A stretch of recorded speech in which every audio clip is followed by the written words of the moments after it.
dia kunte dia nyana balma woni su kledu kanumbaga wambe bela jele fo mshelenko retlena ere ay mshelenko jobima aha ala ka jo sawati amme ala ka jo uruki amme ala ka jo bamba amme ala ka jo tama kudai amme aba soko bana nisu bana kira fawaye de doni docteur fait bana Gabriel Touré mo be ki wele ki ga singin kata barala ko retraite ma botuguni oho ba shite a doni sigile tan tiete de ko retraite ma botuguni ba shite mi Ramata Doumbia fa fana isa famille kati mben lame bangana do fo atoy ko chemoko Keita abi moko kura mben mo kefo atoy Fuseni almami do jikran para kambe bela jele fo docteur ka donné do negajuru ye mugan kele foni fu temps ani kele bataki we 76 43 70 45 mbalma ke do ban fe en sunna abina nyafoli ke akadanye bela jele ki klo mada akotumbe sena bamako ya amena donné a tunana est-ce que seginte ka kaka 600 tuguni beki jantu yere la nga akuma ka imbalma ke daba kasara do yale soro balma ke retlena arabe somo wotlena di baji foitul ayo muisa masunna ki do ke de tunna aw ido ke min tunna to atogo ya Ukubata Touré ato Ukubata Touré Ukubata Touré ayo a tunna chogodi abe sanjelila abora sono kamun fininto akana abora sokona ka kiloti do ka kiloti to asena kiloti to alasake aw abi sanjelila bo abi samugani sabala farla findo wa farla jerido farla finde do moko fimando akaja koloka kuma do akoloka kumba aw ayo basite ayo abi iko ka bi samugani flala samugani saba abi bamana kame nga akungolo de mainwa abi kome ana hakilite ɲɔgɔn fɛ mais ko in damina na suro de ana hakilite ɲɔgɔn fɛ kɔsɛbɛ ko a bɔra ko a bɛ taa ko bɔ a tɔɔrɔ koliji la ka bɔ an ɲanama donc hakili ɲagami damina na suro de a damina na suro mais mun nana ni hakili ɲagami ni bon a sababu fɔlɔ kɛra Filomanu de y'a tromper Filomanu olu de y'a tromper mais suro ta in bon ne ma kundo la kunu la fɛ ko a fari bɛ k'a dimi bon wa ma ko i b'a sɔrɔ pali do a bɛna tɛmɛ a kun bɛ ka fura dɔ tobi bon i b'a sɔrɔ suro 3 heures a nana ne kunu ka bɔ Sinagola ko ne ka bɔ an ka baro kɛ ko an bɛna baro kɛ cogo di ko ne ka bɔ kɛnɛma an ka baro kɛ ne ko a ka don so kɔnɔ a ma sɔn ka don so kɔnɔ ko ne tɛ bɔ an ka baro kɛ dɔrɔn k'ale bɛ bili ka taa n'a yɛrɛ bon a bɔra kɛnɛma bon ne tora a nɔfɛ munumunu fo 3 heures waati ne y'a don so kɔnɔ ka datugu a da la sɔgɔmaden na sani ne ka seli a tilala ka taa tuguni bon an taara ye zone industrielle ninnu fanfɛla la tilega in na an taara n'a ye so bon 20 heures waati a bɔra tuguni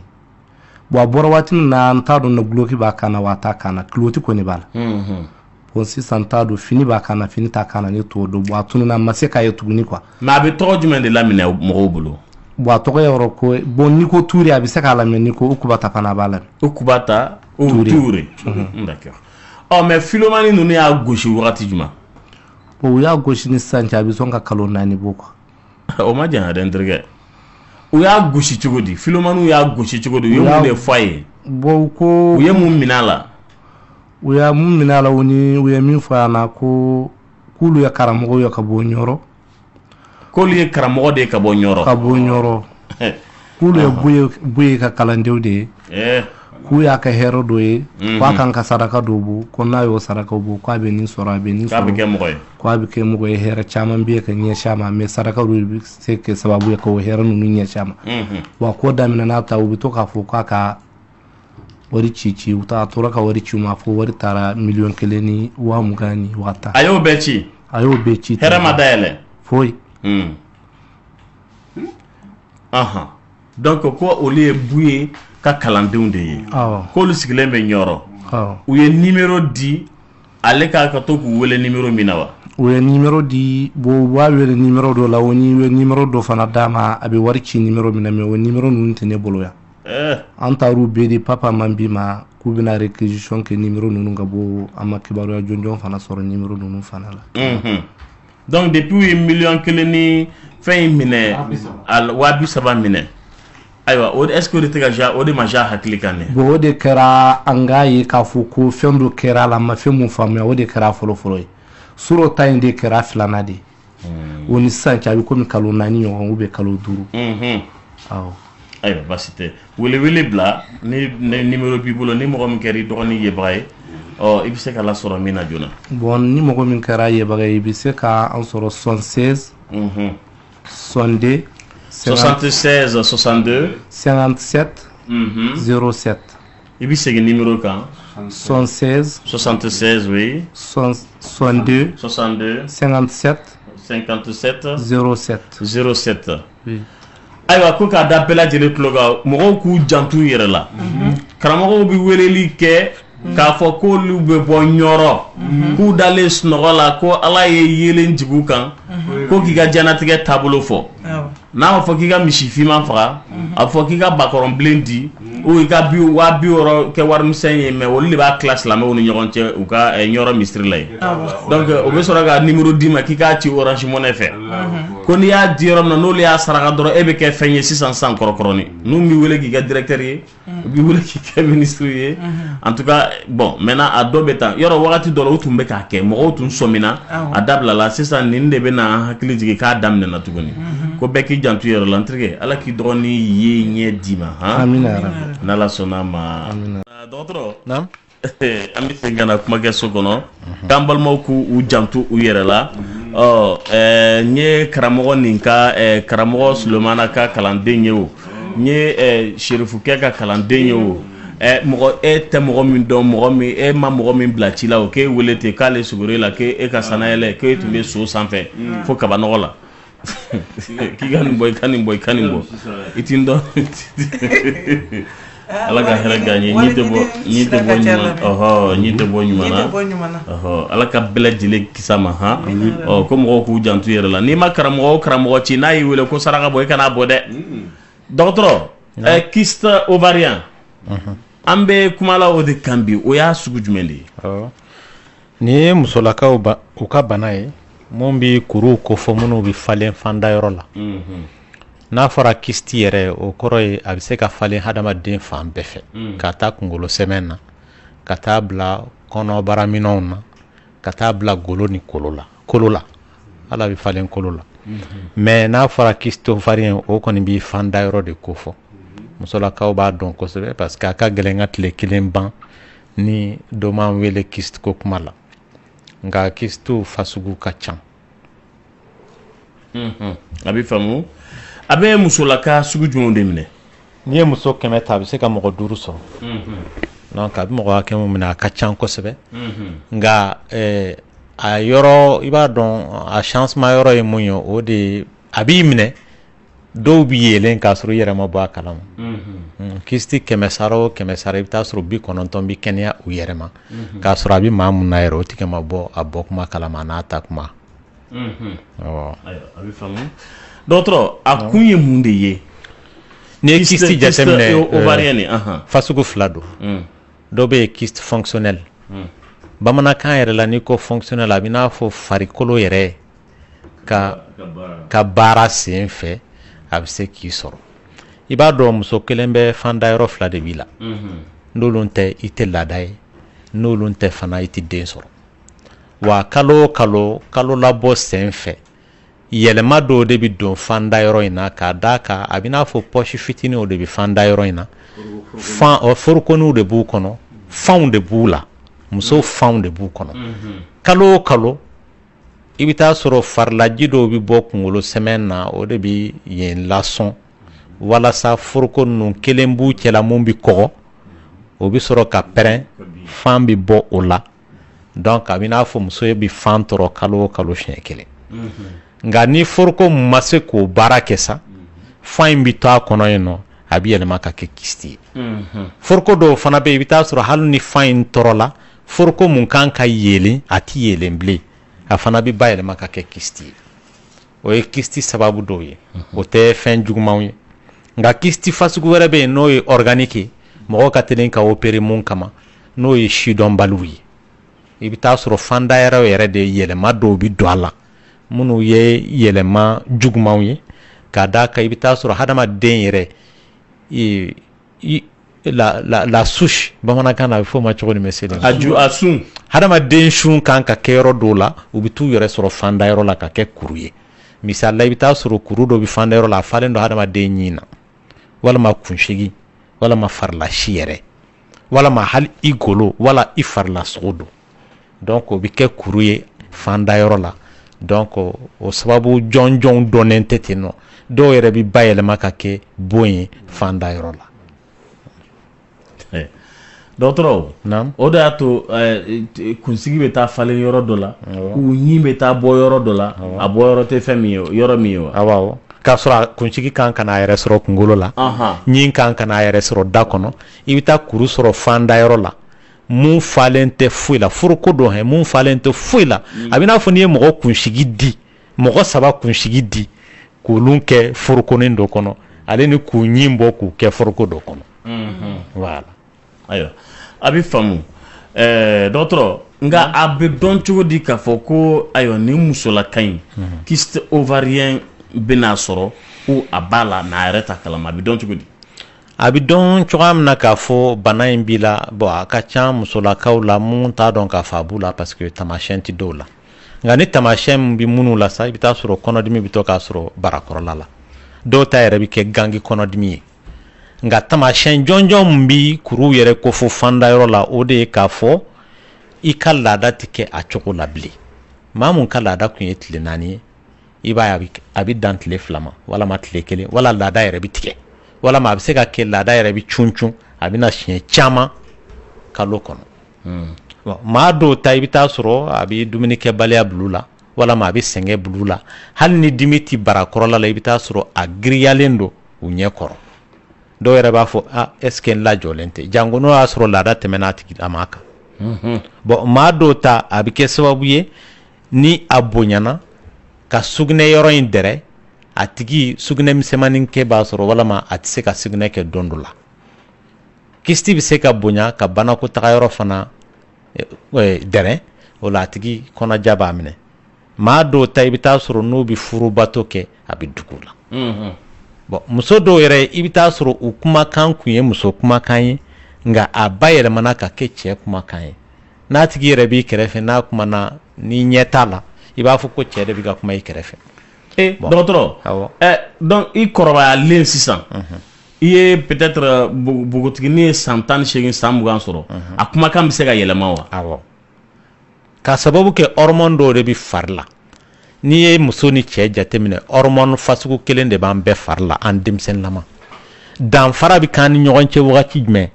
ni wagati min na i kɔgɔra ni muso ma n'a ka laada ye ni cɛ fana si sera lawa yeli o la cɛ hormone fanga bɛ caya ka tɛmɛ muso ta kan minnu b'a fari la o de b'a to a bɛ kɛ cɛ ye muso fana muso hormone bɛ caya a fari la ka tɛmɛ cɛlata kan o de b'a to a bɛ kɛ muso yɛrɛ ye o sira fɛ maintenant i bɛ taa sɔrɔ maa dɔw bɛ yen hali u kɛlen muso dafalen i bɛ taa sɔrɔ a bɛ kɛ sababu ye hormone minnu b'a la cɛlaka ta in fanga bɛ caya u la ka tɛmɛ musolaka ta kan o de b'a to a fasugu dɔw bɛ yen i bɛ taa sɔrɔ bɔnbɔnsi bɛ se ka falen u la wala nunkɔrɔsi walama si bɛ falen disi la wala kɔ la wa i bɛ taa sɔrɔ fanda yɔrɔ in fana a kɔgɔlen don kosɛbɛ ka kuru caman falen a la o ye kisti fasugu dɔw ye bon musolaka dɔw bɛ yen nɔ a bɛ kɛ sababu ye k'u ka denko de gɛlɛya voilà donc nin de ye tamasiyɛnw ye ni kisti bɛ mɔgɔ min na a bɛ se k'a las'i ma. a bɛ faamu dɔgɔtɔrɔ complication b'a bana in na wa. kosɛbɛ parce que kuru ninnu bɛ se ka bonya maa dɔw fɛ yen kuru ninnu bɛ se ka taa centimètre 20 bɔ ɲɔgɔn la dɔw yɛrɛ bɛ yen nɔ n'i y'o opéré i bɛ taa sɔrɔ kuru bɛ se ka taa kilo 10 ɲɔgɔn na la a bɛ k'u ɲɛna k'u lajɔlen kun don kɔnɔbara kalo 9 jango ni denko gɛlɛya bɛ maa mun na a tigi i bɛ taa sɔrɔ sisan nɔ a mɛnna a tɛ k'a ka laada ye kalo 9 wala san 1 donc kɔnɔbara dun bɛ ka bonya ka taa fɛ donc fo dɔw b'a f'i ye dɔgɔtɔrɔ a b'i lamaga n kɔnɔ dɛ parce que denko hami de b'u la k'a sɔrɔ bi an bɛ tile min na échographie mana kɛ u b'a f'i ye ko kuru don teri kuru tɛ wa hali a dɔw la yɛrɛ n'i y'a f'u ye u tɛ sɔn a ma ni bonyani in bɔra a la kuru in bɛ se ka tunɔmi ka fanda yɔrɔ fana tunɔmi a nɔfɛ n'o kɛra joli tɛ se ka se fanda yɔrɔ ma bilen o y'o yɔrɔ tiɲɛnen ye wa a bɛ dimi gɛlɛn bila a tigi la f'a ka opérer o yɔrɔnin bɛɛ la maa dɔw fɛ yen kuru ninnu bɛ ci ni kuru cira a bɛ se ka kɛ a falen don joli la joli in bɛ yɛrɛkɛ hadamaden kɔnɔbara kɔnɔ n'a tigi ma opérer yɔrɔnin bɛɛ la a bɛ se ka k'a sababu ye maa dɔw fɛ yen nɔ i bɛ taa sɔrɔ a bɛ kɛ sababu ye a bɛ nɛn ta donc fanda yɔrɔ in bɛɛ bɛ fa nɛn na ka fanda yɔrɔ yɛrɛ latiɲɛ donc o tigilamaw fana o ka kan ni opération ye wa i bɛ taa sɔrɔ a bɛ dimi gɛlɛn bila a tigi la fɔɔnɔ nɛgɛ ni farigan ani fɔɔnɔ yɛrɛ a bɛ n'a fɔ n'i ye muru de turu a tigi kɔnɔbara bon maa dɔw bɛ yen nɔ i bɛ taa sɔrɔ kuru ninnu dɔw bɛ kɛ sababu ye k'u ka denko gɛlɛya o ye complication dɔ ye maa dɔw bɛ yen kuru ninnu bɛ se ka yɛlɛma ka kɛ bon ye n'an b'a fɔ o ma ko cancer voilà. dɔgɔtɔrɔ a bɛ furakɛ wa furakɛli cogo 3 de b'a la maa dɔw fɛ yen nɔ kuruw bɛ yen dɔgɔtɔrɔ yɛrɛ b'a ye k'a fɔ kuru b'i la nka a b'a f'i ye bɔn nin kuru in tɛ baasi ye a tɛ furakɛli kun bɔ an k'a kɔlɔsi yanni kalo 3 cɛ walama kalo 6 parce que a dɔw bɛ yen dɔgɔkun kalo 6 kɔnɔ u bɛ tunu walama kalo 3 wala kalo 6 o tɛ furakɛli kun bɔ fasugu 2nan n'o y'a sɔrɔ dɔ bɛ ka fara kuru in bonya kan walama kuru in yɛrɛ a mɛnna a ma yelen dɔgɔtɔrɔ bɛ se ka furakisɛ sɛbɛn k'a d'i ma mun bɛ se ka kuru ninnu yelen taabolo 3nan sa o ye opération ye opération bɛ kɛ kuru fasugu jumɛn na furakɛli ma mago ɲɛ kuru mun na walama kuru mun n'a pɛrɛnna walama a kɛra sababu ye ka tunɔmi walama dɔgɔtɔrɔ sikara n'o y'a sɔrɔ bon tɛ voilà. ladilikan b'i fɛ ladilikan mun bɛ n bolo o de ye k'a fɔ musolakaw ye kuru bɛɛ tɛ opérer ta ye o ka tugu dɔgɔtɔrɔw ka kuma kɔ parce que maa caman bɛ yen hali ni dɔgɔtɔrɔ k'u ma karisa nin kuru in a man ka opérer n'a ma opérer o tɛ lafiya k'a sɔrɔ kungo min b'u da la n'o ye denko kungo ye i bɛ taa sɔrɔ kuru in ju t'o ye wa hali ni i opérer la kuru in na o kɔrɔ tɛ ko dɔ wɛrɛ tɛna falen la koyi mɔgɔ bɛ opérer kyste la ɲinɛ ka opérer dɔ wɛrɛ la san wɛrɛ ka opérer dɔ wɛrɛ la san wɛrɛ ko ta parce que dɔgɔtɔrɔ ye mun bɛ yen o tɛna falen dɔ wɛrɛw de bɛ falen yɔrɔ wɛrɛw la k'a sababu kɛ farilaji mun b'i fari la n'o b'i kɛ muso ye o fana de bɛ kɛ sababu ye ka kuru ninnu falen i fari la voilà. a bɛ faamu dɔgɔtɔrɔ i ni ce i ka nin ɲɛfɔli ninnu na an ni auditeurs bɛ taa ɲɔgɔn fɛ sa nɛgɛjuru ye 21 fonifu 11 docteur Tabako de b'an bolo Mahamudu Kulibali yɛrɛ tilenna allo n balimakɛ kuma b'i bolo o tɛ n ka numéro de la quoi tɛnɛ k'u mako b'i ka numéro la i bɛ radio in faga numéro 76 03 54 21 tɛnɛ i bɛ segin a kan 76 03 54 21 ayiwa baasi tɛ an ka foli b'i ye 76 03 54 21 76 03 54 21 nɛgɛjuru ye 21 fonifu 11 yɛrɛ tilenna allo oui radio min b'i kɛrɛfɛ i b'a faga awɔ n y'a faga an tulo b'i la awɔ komi kabiri lundi tɛmɛnen ne tun bɛ k'a lamɛn a tun y'a fɔ ko ni i bɛ kuru b'i kɔnɔ ko ni i ye fura kɛ pour que k'a yɛlɛ k'a bɛ muso lataga mɔnɔ na ne dun b'a kɛ a tigi y'a di ne ma a ye pikiri di ne ma ko kalo 3 kalo n tun bɛ ka vaccin kɛ o tɛmɛna an taara lajɛ tuguni kalo 3 wɛrɛ a y'o fana di ma n ye vaccin kɛ tuguni ne bɛ san 38 de la ne ɲɛ b'a la kabiri mois de mai ne ka koli tigɛra ne taara ka taa fɔ docteur ye docteur ko n ma k'a bɛ fura dɔ di ma k'a lajɛ ni kɔnɔ de don ni kɔnɔ tɛ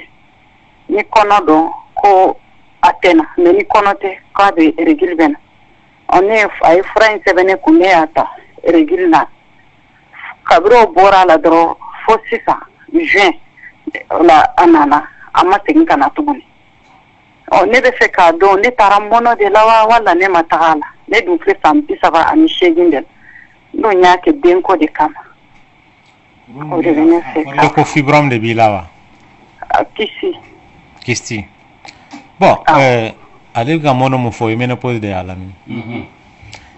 kisti furakɛ cogo ani fibrome furakɛ cogo tɛ kelen fura minnu bɛ utiliser kisti la o tɛ kɛ sababu ye ka mɔgɔ lataga ménopause la nka ni fura minnu bɛ kɛ sababu ye ka utiliser fibrome kɛlɛli la o bɛ se ka kɛ sababu ye ka mɔgɔ lataga ménopause la nin ye kuruw ye minnu tɛ fasugu kelen ye wa u furakɛli taabolo fana tɛ kelen ye i y'a faamuya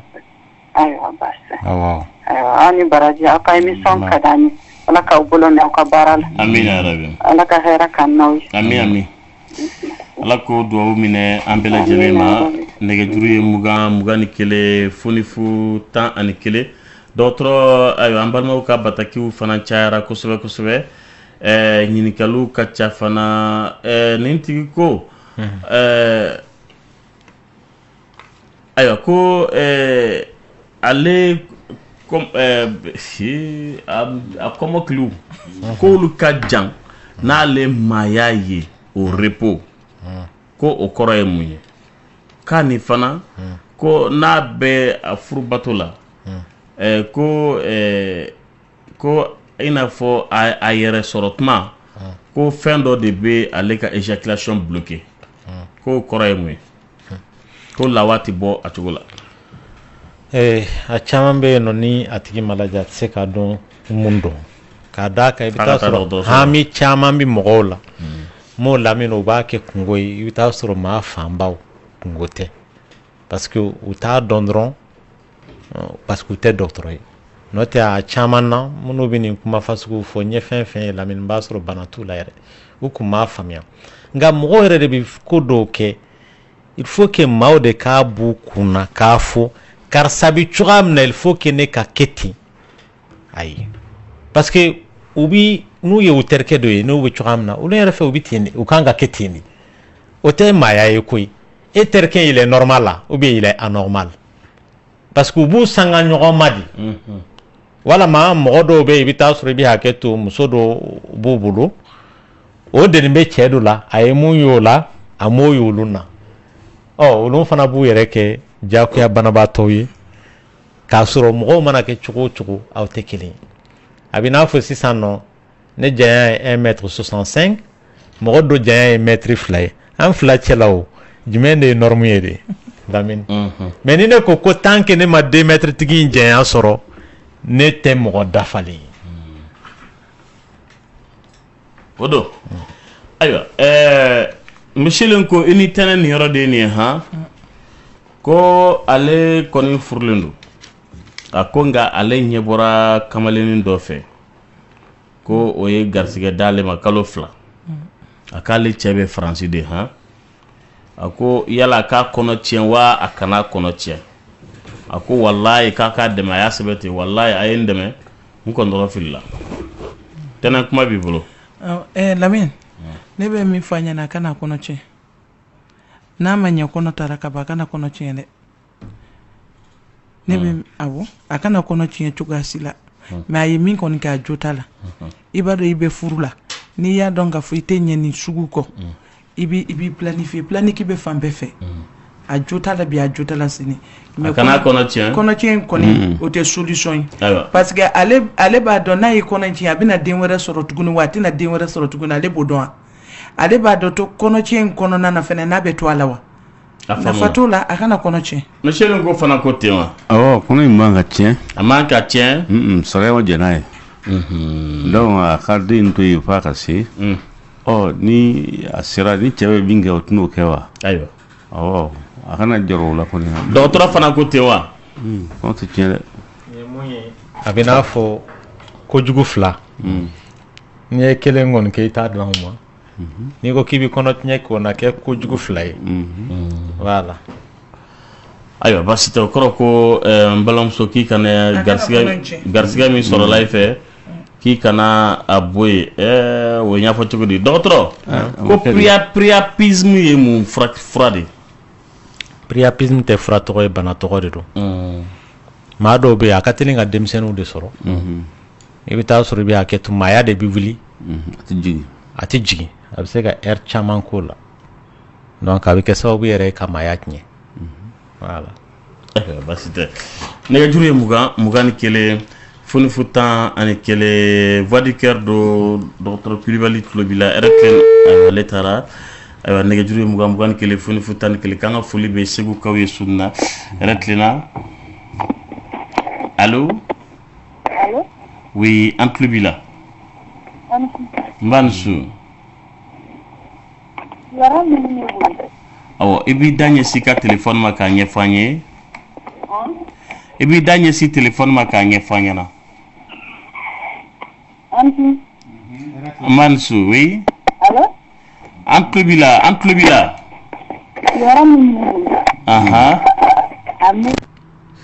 ayiwa ale la sɔrɔli sun na a ma nɔgɔn nɛgɛjuru ye 20 ni 1 fonifu 10 ani 1 heure tilenna allo Kilurukɛ oui balimakɛ kuma b'i bolo ni muso ka jour tigɛli ye semaine kelen ni sera ma est-ce que o bɛ kɛ kɔnɔ ye n'a tigɛra ni semaine kelen awɔ o bɛ dépend muso ka kalo labɔ la a bɛ se ka kɛ kɔnɔ ye k'o fɛ yen nɔ mais na jour tigɛra i man ka taama ka se tile joli ma bɛɛ n'i ta don wagati kelen tɛ koyi i b'a bila i kunna de ko wagati bɛɛ muso bɛ se ka kɔnɔ ta nka wagati dɔ de ka teli dɔ ye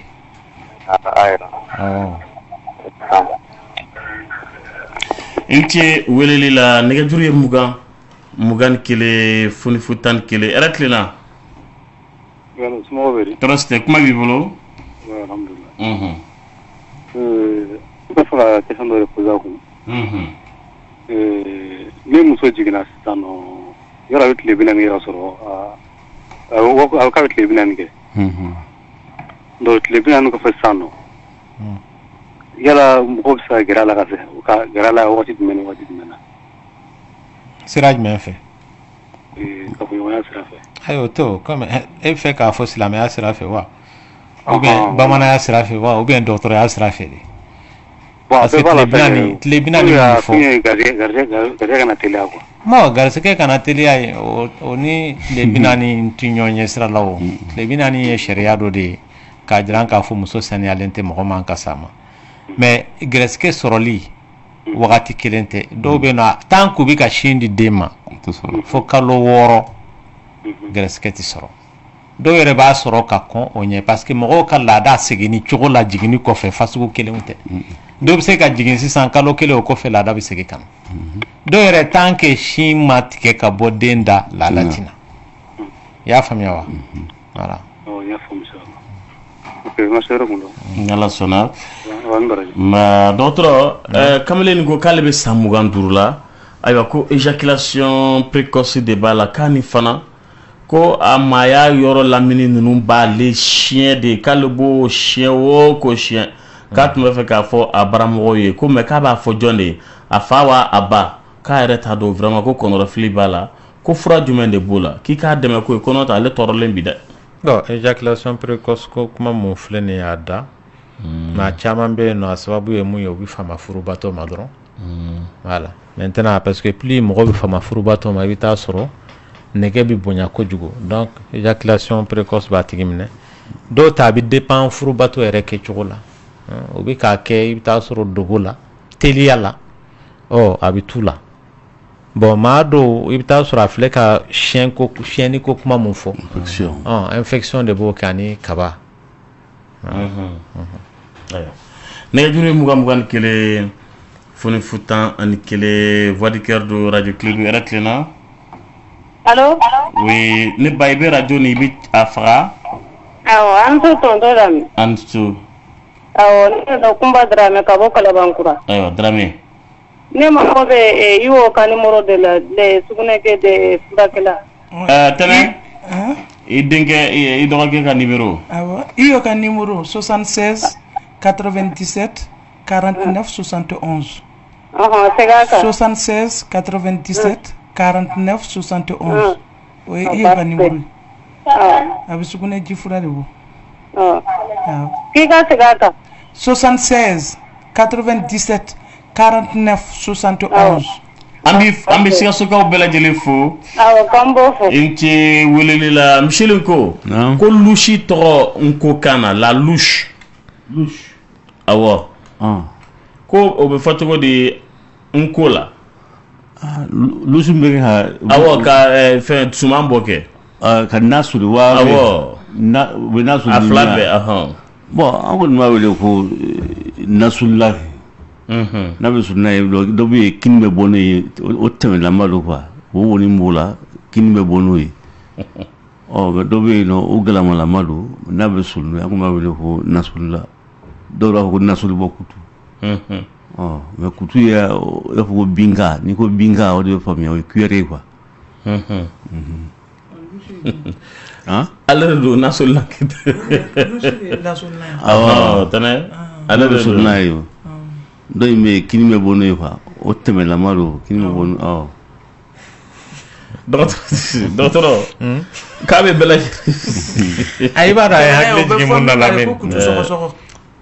a ye hakili jigin mun na parce que fɔlɔ tɔgɔ ninnu n'i y'a jateminɛ mɔgɔ minnu y'o dilan i bɛ taa sɔrɔ o fɛnw bɛ yen nɔ de bon cuillère ninnu ni kutu fasugu cayara bi bi na fɔlɔ fɛ o kun tɛ o bɛɛ n'a tɔgɔ o de y'a to kan dɔ la i bɛ taa sɔrɔ tɔgɔ ka ca la kan dɔ la tɔgɔ kelen b'a la azawadi filɛ n'i y'a jateminɛ Mali azawadi nin n ko fɔlɔ fɛ ni aw bɛ dumuni kɛ i y'a dɔn tasaba dɔw bɛ dilan jiri la azawadi ye mun ye nord la kɛlɛ tɛ ka kɛ yɔrɔ dɔ la k'o ye azawadi ye wa azawadi in bɛ yen wa dugukolo ayi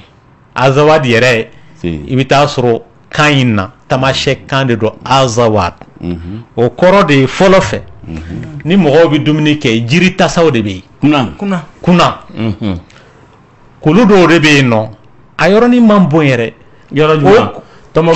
kidal kulu ninnu a bɛ n'a fɔ n'i mana taa kuluba bɛ cogoya min na dɛ ani pɔnze i y'a dɔn kulu de kɛn bɛ ka Bamako lamini cogoya min na dɛ a yɔrɔnin kulu de kɛn bɛ k'a lamini k'a kɛ i n'a fɔ kunan cuvette quoi o yɔrɔ in de tɔgɔ ye ko azawad sisan nɔ tɔgɔw nana ta k'a da i n'a fɔ zone dɔ de don ka bɔ kabini Libi ka n'a bila fo Mali parce que colonisation sera ye k'a kɛ sira wɛrɛw ye ouais donc pour te dire que kanw na sisan nɔ fɔlɔ fɛn dɔw bɛ yen tɔgɔ b'a la kelen na tɔgɔ kelen de b'a la mais n'i ye kan wɛrɛ ta i bɛ taa sɔrɔ olu ye fɛn caman dilan o fasugu la i tɛ se ka tɔgɔ sɔrɔ a bɛɛ la o parce que e ma fɛn mun inventé est-ce que i bɛ se ka tɔgɔ da o la ayi ale ko de ko yala n ko kan na voilà donc tamasiyɛki kan na o ye azawad de non n ko kan n bɛ ka exemple de di tan nɔ pour dire que monsieur ale fɛ ka insister monsieur de ngo k'o tɔgɔ in sɔrɔ alors que a tɛ se k'o tɔgɔ sɔrɔ parce que i bɛ taa sɔrɔ tubabukan na cuillère bɛ yen nɔ binka misu bɛ yen nɔ binka voilà n ko kan na binkan dɔrɔn de bɛ yen nɔ cuillère kɔni mais k'a fɔ est ce que lusu bɛ yen nɔ est ce que fourchette bɛ yen nɔ ka tɔgɔnin d'a bɛɛ ma an ka taa fɛn yɛrɛ tɛ yɛrɛ hali dɔw bɛ ne ɲininka sisan nɔ banakisɛ ni ne mana banakisɛ ye sisan Lamini sugunɛ bana y'a tigi sɔrɔ n'i y'a lajɛ n b'a fɔ a ma ko bon sugunɛ bana de b'i la bamanankan la ne tɛna tɛmɛ o kan mais dɔw bɛ insister docteur banakisɛ in tɔgɔ fɔ ne b'a fɔ bon banakisɛ in tɔgɔ ye Escherichia coli tango kan na i k'a la parce que n'i y'a mɛn i bɛ tɔgɔ da banakisɛ la i y'a y'i ɲɛ la banakisɛ in bɛ yen microscope de la dɔw tɔgɔ ye Staphylococcus aureus i bɛ taa sɔrɔ sisan nɔ sumaya banakisɛ in virus mun b'a bila mɔgɔ la fasugu 5 de don dɔw bɛ yen Plasmodium malariae Plasmodium vivax Plasmodium ovale bɛɛ n'a tɔgɔ de don falciparum etc mais pour que tɔgɔ ka sɔrɔ o la n ko kan na o k'a sɔrɔ mɔgɔ min ye n ko da est ce que o y'o y'a ɲɛ la o don ne ma fɛn mun ye ɲɛ la est ce que i bɛ tɔgɔ da la tɔgɔ t'a la voilà donc tubabukan n'i ko k'i b'a bɛɛ ta ka tɔgɔ sɔrɔ a la bamanankan na i tɛna se k'a sɔrɔ a tɛ ɲa dɔgɔtɔrɔ ko k'i ɲininka Michel ko an bɛ tɛmɛ o yɔrɔnin faamuna kosɛbɛ ayiwa ko ka tɛnɛnsa kɛ ani Michel ko tuguni ko yala k'ale bɛ se ka fɛnw san finininw san fɛnw san a den ye a yɛrɛ ma moyi fɔlɔ wa k'o bɛ se ka kɛ wa bɛ se ka kɛ parce que an bɛ fɔlɔfɔlɔ mɔgɔ ka den ɲɛsigi awɔ an bɛ fɔlɔfɔlɔ mɔgɔw ye n'u lajɔlen don tuma min na u bɛ denfirinin ninnu dilan o u bɛ lɛnni kɛ u populi sa ka sɔgɔ ka kɛ musow t'o si kɛla tuguni u b'o darani fɛnw dilan ka den ka valise dilan turuso dilan tɛnɛ ninnu salayara a tun bɛ ɲɛsigi de o bon i kɔni tun t'a dɔn cɛ don wa muso i t'a kɔni dɔn mais i kɔni b'a dilan ka a kɔni cɛ bɛ se k'a don muso bɛ se k'a don bon denbaw tun bɛ nin bɛɛ de kɛ fɔlɔ fo ka t'u jigin u bɛ taa se jiginni ma tuma min na o y'a sɔrɔ olu ka minɛnw bɛ labɛn k'a bila pewu donc a fɔ ko paraw yɔrɔ o yɔrɔ u bɛ se k'o ta ten yewu taa n'a ye len fɛngɛkɛlaw tɛ yen tuguni endroit et envers de don ou bien u b'a fɔ cogo di fɛn dɔ gauche wa fɛn dɔ droite bolo kɔni a bolo lɛnkɛlaw tun b'o kɛ tuma bɛɛ an bɛ ci ka taa lɛn san ka na n'a ye Lamine bɛɛ tun ye lɛnkɛla ye koyi bɛɛ ba tun ye lɛnkɛla ye an bɛɛ y'a kɛ lɛn ye sɛlama wa ni i bɛ hakɛ to ni muso jiginna fana ni denmuso de don kabini n'a jigin don déjà a kan ka taa furu mun na o fɛnw bɛ daminɛ kuyari mana sɔrɔ o bɛ san ka bila galamani mana sɔrɔ o bɛ san ka fo ka taa tigi se furu wagati bon tɛnɛ ninnu tɛ so la u b'u ta k'a dun o k'a dun ko non ko n teriw ka ca ayi Lamine o tɛ dɛ balimaw ka ca an b'a kɛ fɛn kura de bɛ bɔ kuma bɛɛ n'i ye o san a bɛ olu tɛ la valeur la fɔlɔ to Lomé tasaninw ni Ghana tasaninw ni Nigeria tasaw ye a bɛ faamu nɛgɛjuru ye tɛnɛ yɛrɛ b'a minɛ a burankɛ de bolo fo 11 ani n'i ye Côte d'Ivoire waxiw sɔrɔ dɔrɔn mais sisan ko f'i ka taa Hollande yɛrɛ tilenna nɛgɛjuru ye 21 furifu 11 ani fana ni usine céramique ka kɔnɔni ninnu n'a ka warani ninnu n'u y'o sɔrɔ k'o fɛnsɛ buffet sanfɛ ani buffet kɔnɔna la non usine céramique tɛ k'o si dilan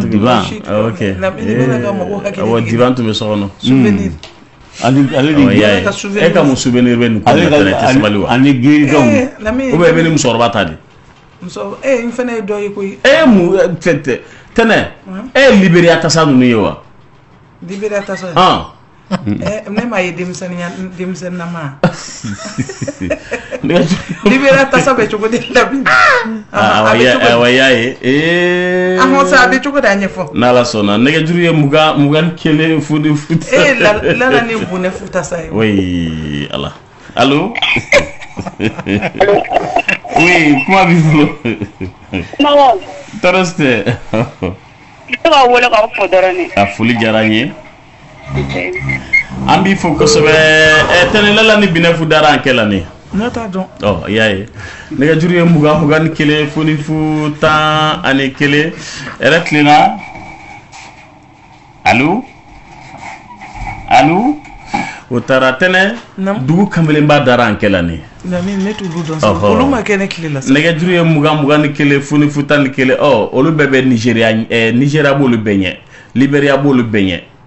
Lomé tasani ninnu b'olu bɛɛ ɲɛ lala ni bonne fu dara an kɛ la ne allo a ɲɛfɔ an ye sa kɛ oui n balimakɛ kuma b'i bolo question dɔ de poser comme ne ka madame ne taara ka radio kɛ quoi bon radio y'a yira k'a fɔ ko fɛn jɛman dɔ de bɛ denwolonugu kɔnɔna la bon docteur ko fɔ ka opération kɛ ne ye docteur wɛrɛ de ko non infection de mɛnna la quoi o n'a sɔrɔ solution dɔ bɛ se ka sɔrɔ a la pour que a bɛ se ka nɔgɔya cogo min na docteur est-ce qu'il y'a ka ɲininkali faamu m'a faamuya bon opération bɛ kɛ fibrome de la o kuru tɛ o e ni dɔgɔtɔrɔ sigira ka kuma wa bon ne ko ne ye radio yira la a minɛ ka lajɛ a jɔ fɛn caman dɔ la a ka dɔgɔtɔrɔso kɔnɔna la ka lajɛ oui mais e ye question mun posant kun sisan i kan k'o poser docteur nin de kun mun k'i ma a b'i opérer de i b'a fɔ a ye kun jumɛn na a kan ka opérer parce que ne hakili la opération bɛ kɛ fibrome la a tɛ kɛ fɛn wɛrɛ la bon ko nin clinique de don bon ne ko ma ko bon k'u ka wari ni to de don quoi o de ne yɛrɛ découragé a ko la quoi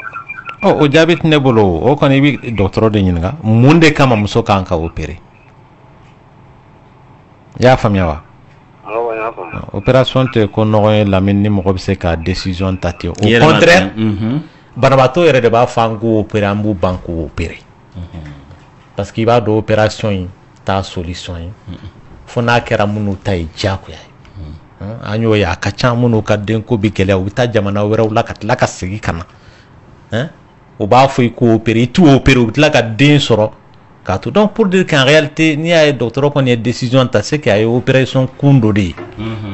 bon ale bɛ ka ciyo ko kuma mun fɔ ne t'o dɔn voilà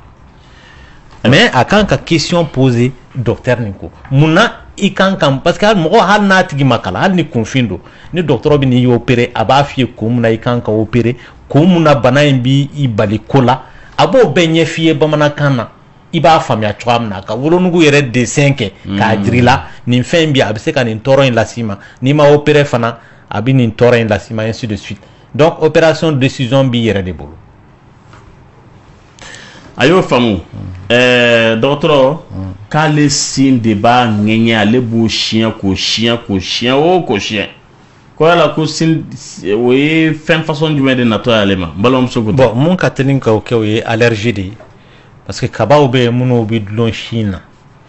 a bɛ dépend ale bɛ fɛn mun utiliser sin sanfɛ parce que mɔgɔ dɔw bɛ soutien utiliser mun ni sin man kan o bɛ se ka tulo utiliser mun ni sin man kan dɔw yɛrɛ bɛ wari bila sin kɔnɔ montre bɛ bila a kɔnɔ bololanɛgɛ bɛ bila a kɔnɔ sin yɛrɛ yɔrɔ in kɛn bɛ soutien yɛrɛ kɛn bɛ poche de ye musolaka dɔw ma wa dɔw fana i bɛ taa sɔrɔ u bɛ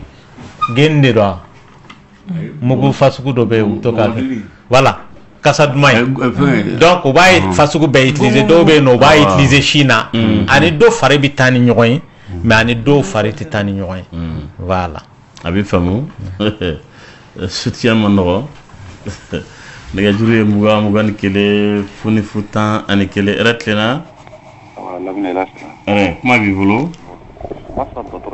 dɔgɔtɔrɔ tulo b'i la. an bɛ verre mun ta ka don an ɲɛ la est ce que verre nin bɛɛ ka ɲi mɔgɔ ɲɛ ma. mɔgɔ ɲɛ ma. voilà. verre fasugu bɛɛ ma ɲi mɔgɔ ɲɛ ma de. parce que an bɛ verre noir don an bɛ verre blanc don bon mun b'a dɔn ko verre ka ɲi est ce que a ka ɲi ɲɛ ma verre mɔni bɛɛ ka ɲi wa.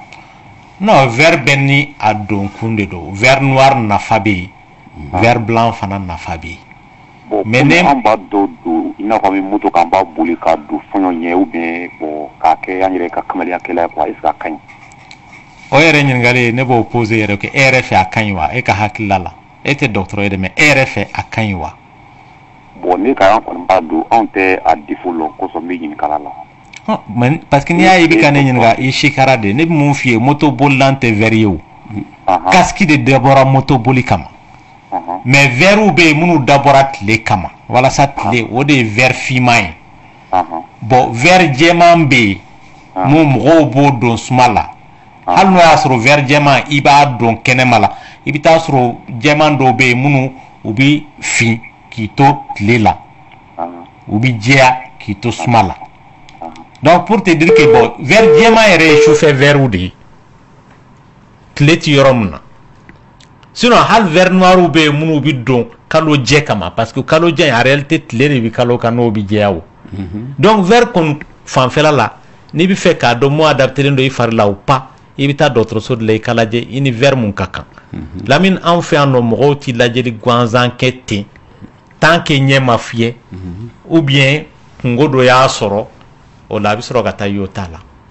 hadamaden yɛrɛ i kan ka visite k'i ɲɛ la kalo 6 o kalo 6 mɔgɔ mun ti i n'a fɔ sɛbɛnni baara ninnu na parce que o la ɲɛ bɛ se ka fiyɛ dɔɔni dɔɔni k'a sɔrɔ e ma bɔ a kalama e m'a ye mɔgɔw minnu kalannen don a kɛra kuranɛ kalan ye o a kɛra ekɔli kalan ye o verre donna fanba i bɛ taa sɔrɔ mɔgɔw minnu kalannen don parce que i bɛ kalan mun kɛ kabini denmisɛnnin ma fo ka taa san 30 kɛ i bɛ ka fɛn misɛnmanin mun kalan o de b'a to don dɔ la i b'a détecter k'a fɔ a défaut b'i ɲɛ la bon mɔgɔw minnu t'o baara fasuguw kɛ u bɛ to n'o ye ten fo wagati min na fiɲɛ mana bila ɲɛ la o la u bɛ taa o b'a sɔrɔ ɲɛ yɛrɛ fagara k'a ban misali la montre dilanlaw montre dilan bɛ kɛ ni lupu de ye a tɛ kɛ ni verre gansan ye o n'o tɛ i ɲɛ bɛ se k'a kɛ mais n'i mɛnna kɛ la san 10 san 20 wagati dɔ bɛ se ɲɛ bɛ fiyɛ a pile bɛ ban a bɛ fiyɛ bon verre ninnu dabɔ kun ye ɲɛ bɛ effort mun kɛ a ka n'o kɛ verre k'a place la c'est la même chose pour les tailleurs minnu bɛ to ka kana jɔ a la k'a fɔ n bɛ to ka gari don miseli in na dɛ u b'a hakɛ mun kɛ tile kɔnɔ a ka ca dɛ o bɛ se ka kɛ sababu ye ka mɔgɔ ɲɛ fili donc pour dire que ɲɛko filɛ nin c'est comme ɲinko vraiment san kɔnɔ i kan k'i yɛrɛ lajɛ n'o y'a sɔrɔ défaut t'a la ni défaut nin dɔ b'a la mun lala i ni ɲɛ tɛna kɔrɔ verre ka don pour que i ni ɲɛ ka se ka kɔrɔ voilà a bɛ faamu ala ka nɔgɔya kɛ dɔgɔtɔrɔ ko ka échographie ni résultat di a ko a b'i fo kosɛbɛ k'a tun b'a fɛ ka min dɔn utérus de taille normale vide avec myome interstitiel corporel postérieur mesurant 11,07 mm, endomètre fin et régulier, utérus en position antéfléchie mesurant longueur 55 mm, largeur 32 mm, épaisseur 43 mm, ses contours réguliers, ovaire de taille normale microfolliculaire, le cul de sac de Douglas est libre. Bon, nin bɛɛ kɔrɔ de ye kuru kelen de yera denso la kuru in ka dɔgɔ kojugu donc n'aw b'a fɔ a ma ko fibrome i bɛ se k'i ka diɲɛlatigɛ kɛ k'a sɔrɔ a ma tɔɔrɔ las'i ma ni fɛn ma fara a bonya kan parce que a bɛ place mun na a ti maa bali i ka den sɔrɔ a ti dimi las'i ma a ti basi bɔn las'i ma voilà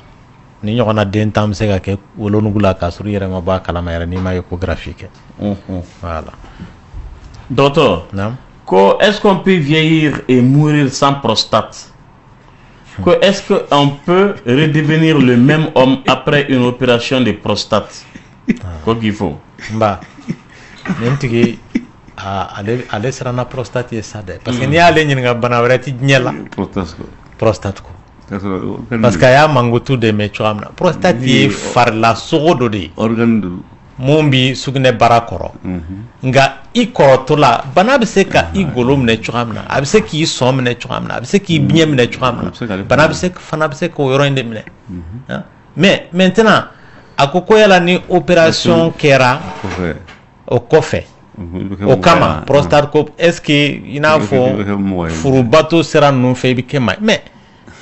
hali yanni opération yɛrɛ ka kɛ ni bana b'i la o fanfɛla la a bɛ se ka k'i kɛ maa ye o mais opération senfɛ parce que i bɛ taa sɔrɔ kuru de falenna yen nɔ walama yen yɔrɔ de bonyana ka tɛmɛ hakɛ kan a bɛ k'i bali sugunɛ kɛ yɛrɛ la maa mun tɛ se ka sugunɛ kɛ i bɛ se ka furubato kɛ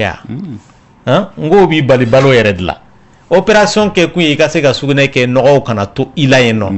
ni cancer tɛ kɔni parce que ni cancer don hali ni opération kɛra kuma dɔ la o b'a sɔrɔ a taara ka dan kɛ o la a dabɔra de e k'i ka maaya kɛ voilà maaya bɛ se ka kɛ furubato kɔ donc opération in kɔmina ye mun ye kuma dɔ la a bɛ se ka kɛ bon furubato mun i bɛ k'a kɛ fiɲɛ bɛ se ka don o la mais hali ni opération yɛrɛ tɛ o bana in yɛrɛ n'a kɔgɔra a bɛ taa i nima yɔrɔ de nɔfɛ ni fɛn fɛn dun taara i ni nɔfɛ i y'a dɔn furubato ko kuma kɔni tɛ yen nɔ mɔgɔ bɛ se k'i ka diɲɛlatigɛ kɛ prostate bana min sɔrɔ c'est comme ni kɔnɔma sisan nɔ mɔgɔ bɛ se ka san 100 ni san 20 balo wa maaw tɛ san 100 ni san 20 balo de k'a sɔrɔ se foyi t'u ye o ye siko de ye o dɔw bɛ san 100 balo o dɔw bɛ san 80 balo ainsi de suite voilà. a bɛ faamu nɛgɛjuru ye 20 ni kelen foni fu 10 ani kelen voix du cœur don hɛrɛ tilenna. oui kuma b'i bolo. Manchou. Ne fɛ ka docteur ɲininka quoi. Docteur tulo b'i la. Ni ye interni kɛ quoi ni a tɛ défaut bila mɔgɔ la quoi. Nterini. Miselini. Ayi ko nterini. Nterini. Awɔ. Awɔ ye mun de nterini. Planning fasugu dɔ don. Awɔ. Mun bɛ bila denso kɔnɔ. Donc ne hakili la yanni i k'a kɛ dɔgɔtɔrɔso yɛrɛ la a fɔra i ye a bɛ nafa mun ɲɛ a n'a bɛ se ka tɔɔrɔ mun lase mɔgɔ ma. A bɛ nafa mun ɲɛ o ye mun ye ale a efficacité ka bon kosɛbɛ parce que ni muso 1000 y'a kɛ mun bɛ kɔnɔ ta a tɛ tɛmɛ mɔgɔ 2 kan san kɔnɔ a da ka nɔgɔ wa ni i ma n'ale bɔ o y'ale effet bannen ye maintenant a bɛ se ka défaut mun lase mɔgɔ ma ale yɛrɛ ko défaut n'o tɛ an b'a fɔ ko inconvénient o de ye k'a fɔ a bɛ se ka basi bɔ las'i ma kalo kɔnɔ basi bɛ se ka na a bɛ cun walama bon mɔgɔ do infection parce que a bɛ se ka kɛ sinamuso 3 b'a la ou bien sinamuso 2 b'a la bon o bɛ kɛ sababu ye donc infection b'a tigilama sɔrɔ bon kɔnɔdimi misɛnmaninw a bɛ se k'o fana bila a tigilama la donc o de fɛnw ye mun terinin bɛ se k'a lase mɔgɔ ma. A bɛ faamu nɛgɛjuru ye 21 fonifu 11 k'an bɛ Sikasukaw fo yɛrɛ tilenna Yɛrɛ dɔrɔn kuma b'i bolo ɲininkali dɔ de bɛ ne bolo sisan bɛ mɔgɔ min na o sisan bɛ ka n terinin kɛ yan awɔ o de kun don an b'aw bɛɛ fo n'Ala sɔnna Ala ka nɔgɔya kɛ amina dɔgɔtɔrɔ ayiwa ko min tun y'a fɔ k'ale sin b'a ŋɛɲɛ a ko ale tɛ soutien don dɛ ale ye parfum donc i ye allergie min fɔ a bɛ se ka ko de ye k'a fɔ ko son corps ne supporte pas quelque chose qu'elle a dû peut-être utiliser o tɛna ko ye k'a b'i fo kosɛbɛ a bɛ bɔ Segu mara la k'an ka foli b'a ye n'Ala sɔnna Segukaw tulo b'i la nɛgɛjuru ye 21 fonifu 11 dɔgɔtɔrɔ ko k'i fo a ko ale ka cycle ye 41 jours de ye ko ale ka jour de danger bɛ se ka kɛ don jumɛn de ye wagati jɔnjɔn tɛ nin na o parce que ale filɛ ka mun fɔ nin ye cycle régulier de ye cycle régulier parce que muso fasugu 2 de bɛ yen dɔw ta ye cycle régulier ye kalo o kalo a bɛna wagati kelen na dɔw ta tɛna wagati kelen na nin bɛ cyclew cɛla minnu tɛna wagati kelen na voilà a bɛ faamu n'a dun tɛna wagati kelen na gɛrɛsɛgɛ sɔrɔ wagati fana tɛ wagati kelen ye o la dɔgɔtɔrɔ a ko ale ka kalo labɔ bilala tile fila la han tuma dɔ la a bɛ tile kelen kɛ tuma dɔ la a bɛ tile 2 kɛ ko yala k'o ka ɲi wa ale bɛ san joli la a m'o fɔ n'o ma se ka si dɔn a ka gɛlɛn ka se k'a jaabi basi tɛ nka ni denmisɛnnin don laada man ka jigin tile 3 kɔrɔ a man ka tɛmɛ dɔgɔkun 1 fana kan voilà nka pli mɔgɔ bɛ kɛ baliku ye ka taa fɛ pli laban dɔ bɛ bɔ a fanga la wa n'i bɛ ka kɛ baliku ye ka taa fɛ dɔ de bɛ ka fara laada fana kan o de man ɲi o kɔrɔ ye fɛn wɛrɛ bɛ yen mun bɛ ka basi bɔn las'i ma i n'a fɔ fibrome n'a ɲɔgɔnnaw k'an bɛ Elage Kekere fo han a bɛ Lafiyabugu sangaso la ye Elage Kekere bɛ farafinfura caman de bɔ a bɛ koko a b'o furakɛ a bɛ estomac furakɛ a bɛ bana caman furakɛ Elage Kekere a filɛ nin ye Lafiyabugu sangaso la Lafiyabugu ka ɲɛsin Sɛtigiw ka yɔrɔ ma awɔ Elage Kekere ka numéro de téléphone tɛnɛ o ye 73 22 87 45 73 22 87 45 n'i ye min fɔ sisan Elage Kekere kan i bɛ se ka segin a kan anglais la wa tɛnɛ anglais la an t'a to ni minute tɛmɛna n e panna Nigeria kunna yɛrɛ fana ni minute 30 tɛmɛna Ala ka hakili ma t'an ba a kɛra la kama Elage Kekere ye nin bɛ dɛ farafinfura bɔla de don a bɛ Lafiyabugu étage la ka ɲɛsin sɛfeere yɔrɔ ma han k'an ka foli n'Ala sɔnna i tɛ se ka foli fana kɛ anglais la tɛnɛ kɛra baara ye ne bɛ se ka fɛn 2 dɔrɔn de fɔ anglais la jumɛn ni jumɛn de ye ayiwa a y'a tulo kɛrɛfɛ sigi sɛnɛ tɛnɛ min anglais fɔ ne bɛ se ka min fɔ anglais la I love you ala ale ni hello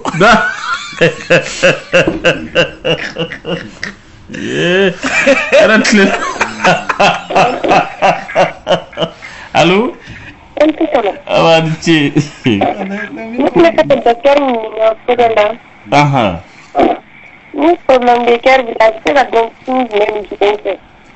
Dɔgɔtɔrɔ ni problème de cœur b'i la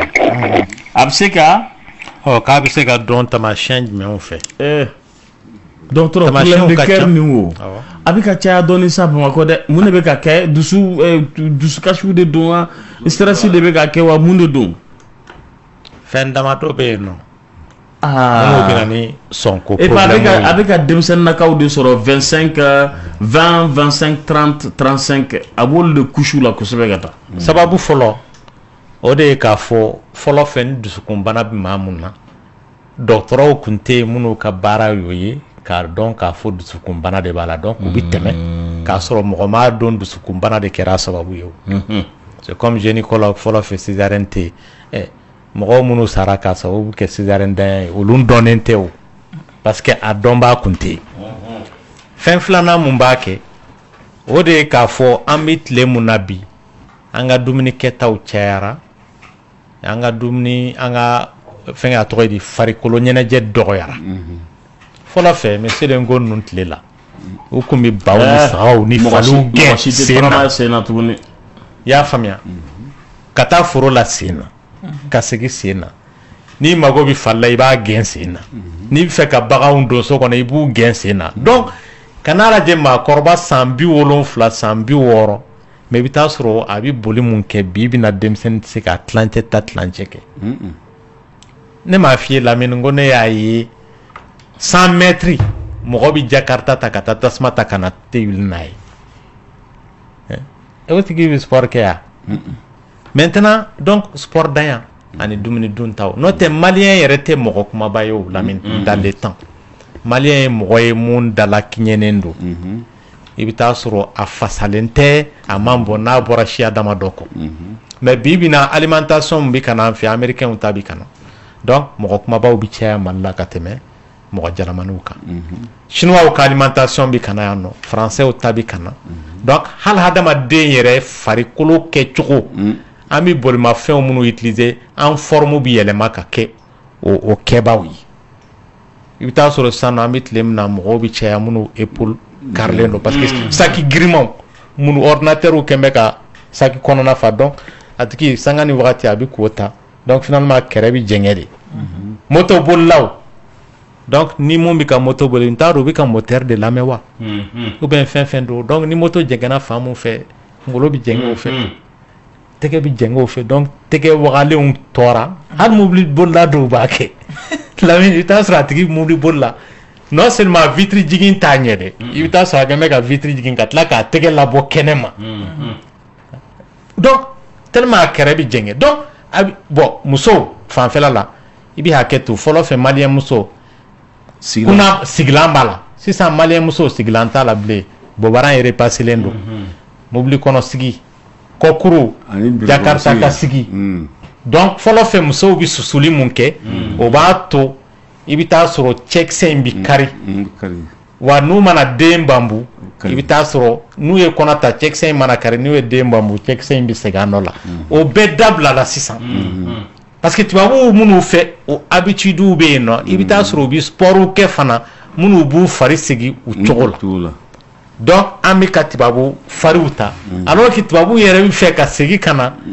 anw ta ma donc bɛɛ y'i ta bila parce que en réalité an bɛ ka taa rythme min fɛ tubabu fana kun y'a daminɛ n'o de ye wagati dɔ nana u y'a dɔn k'a fɔ tiɲɛ yɛrɛ la an bɛ sira min kan nin tɛ ɲuman ye i jɔ an ka segin an kɔ bon sisan de an bɛ ka taa o sira ninnu fɛ donc n bɛ fɛ ka mun fɔ dɔrɔn dumuni kɛcogo ale ni farikolo ɲɛnajɛ kɛbaliya de parce que sɔn filɛ a ka baara ye mun ye a bɛ n'a fɔ pɔnpu min bɛ foro sɔn ji la donc ni foro kɔnɔ yɔrɔ dɔ bɛ yen ni ji m'a sɔrɔ a yɔrɔ jiriw bɛ sa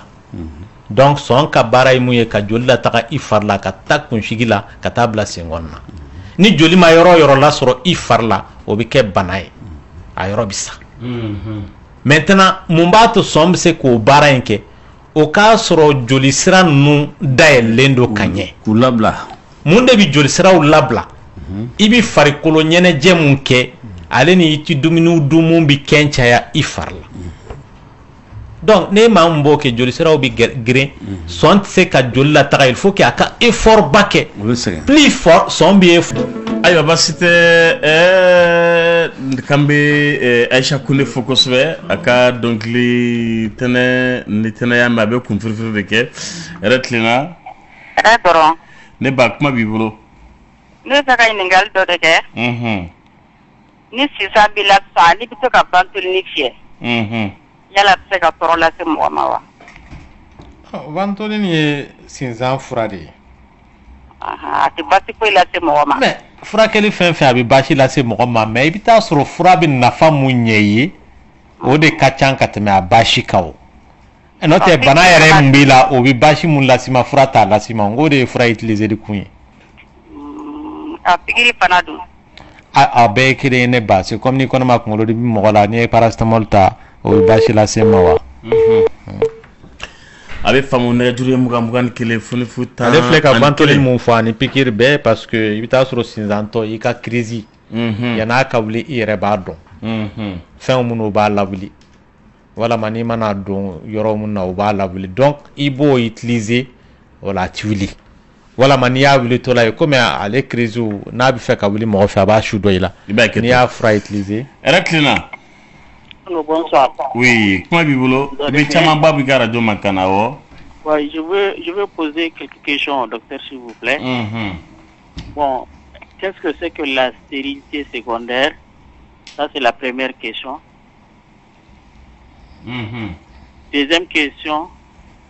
est-ce qu'il y a un autre médicament autre que le Proviron qui peut régulariser la stérilité?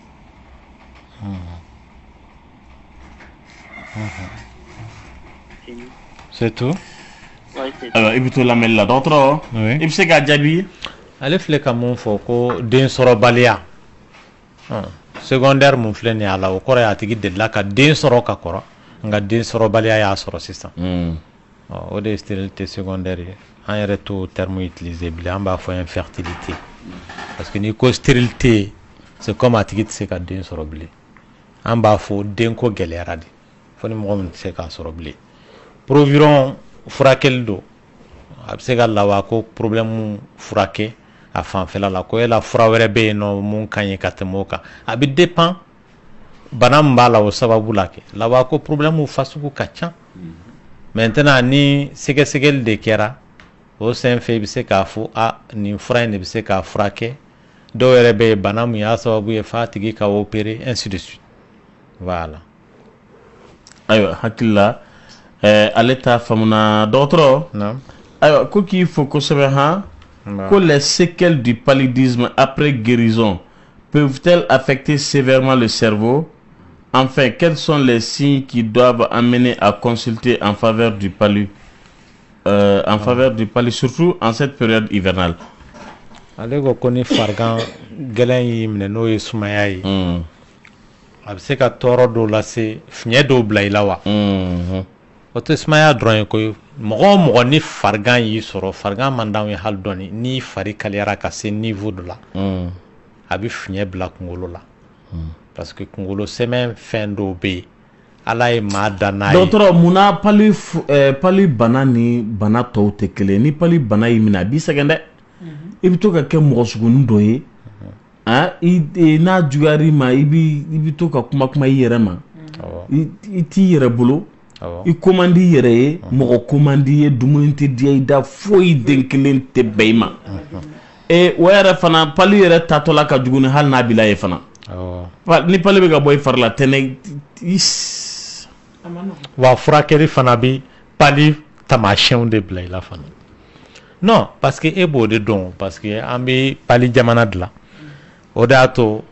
maliyɛn yɛrɛ b'a ka pali dɔn. Parce que a dɔw bɛ yen i bɛ taa sɔrɔ taamasiyɛn gɛlɛn tɛ koyi a tigi i b'a fiyɛ dɔrɔn n ti forme la wa i b'a sɔrɔ pali b'a la parce que pali bɛ mun kɛ mɔgɔ la a bɛ mɔgɔ minɛ cogo di i bɛ taa sɔrɔ e b'i si sangi kɔrɔ nka i bɛ taa heure kelen wala minute 30 mun sunɔgɔ télé kɔrɔ k'i to télé lajɛ la soso bɛ kini mun da i kan o yɔrɔnin na a ti jigin e hakilila la k'a fɔ nin tile dama dɔw kɔfɛ o de bɛ yɛlɛma ka kɛ pali ye. Wa i bɛ taa sɔrɔ pali banakisɛ b'i la a kan bɛ ka fɛnw da i la nka a m'i bin fɔlɔ i bɛ tile i ma sunɔgɔ i sira i ma sunɔgɔ o sɛgɛn mun dar'i kan o b'a to bana bɛ wuli i fɛ bon mun y'a juguman yɔrɔ ye o ye denmisɛnninw de ye jango minnu tɛ kuma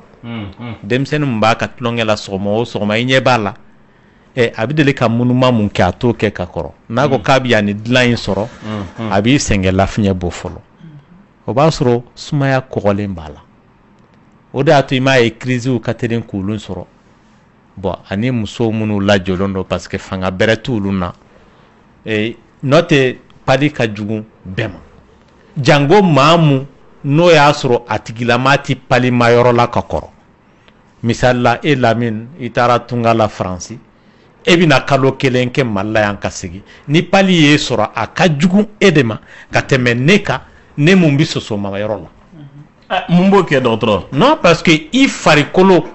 delen bɛ ka résistance nin dɔ créer pali in kunkɔrɔ parce que a b'a yɔrɔ la. Donc soso ye kin da minnu da i kan. Donc farikolo fana bi a yɛrɛ défend cogoya dɔ la o de y'a to a ka jugu mɔgɔ ma mɔgɔ mun soso tɛ deli k'a kin ka kɔrɔ ka tɛmɛ maa mun soso bɛ deli k'a kin ka kɔrɔ kan. Nka o kɔrɔ tɛ k'i yɛrɛ di soso ma.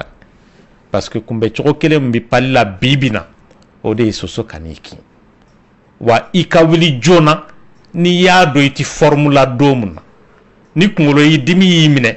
fɛn fɔlɔ mun i b'a bila i kun na o de ye k'a fɔ est-ce que pali tɛ n na n'i fɔnɔna ni fɔnɔ nɛgɛ y'i minɛ ni kɔnɔdimi y'i minɛ ni kolotugudaw bɛ k'i dimi n'o y'a sɔrɔ i fari kaliyara donc fɛn fɔlɔ mun i b'a bila i kun na o de ye k'a fɔ a bɛ se ka kɛ bana fɔlɔ mun ye Mali la o de ye pali ye